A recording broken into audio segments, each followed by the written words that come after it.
Mister Ginestar, Martin, una partita complicata che però poi avete in qualche modo ripreso, un po' di nervosismo anche nel secondo tempo, un giallo, come un commento a caldo.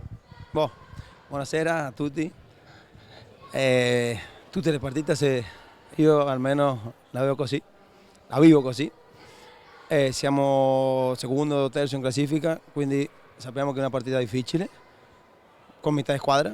Oggi ha giocato un ragazzo di 15 anni che l'ha fatto anche bene, due o tre ragazzi della Serie B che hanno fatto anche bene, lo hanno fatto.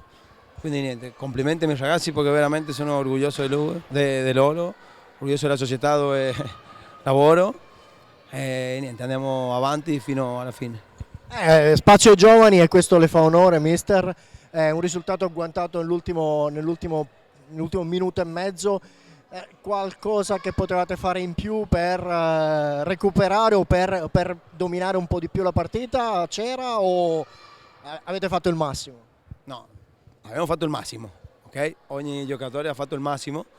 È vero che mancava Logu, è vero che mancava Del Santo, è vero che mancava Adri e con questa cosa veramente che uno viene abituato a giocare così e i ragazzi si abituano a giocare con questo livello di giocatori e adesso giocare senza loro sicuro che qualcuno si è messo un po' in difficoltà, però non posso dire niente, veramente che hanno fatto il massimo.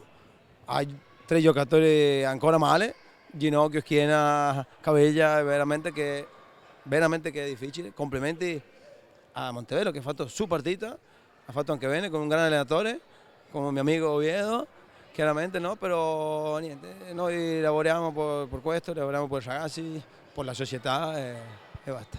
Bene mister, complimenti, avete fatto il massimo, avete fatto un bel gioco, vivace, né per nulla noioso. Complimenti a lei e ai suoi ragazzi. Alla prossima. Alla prossima, grazie a te.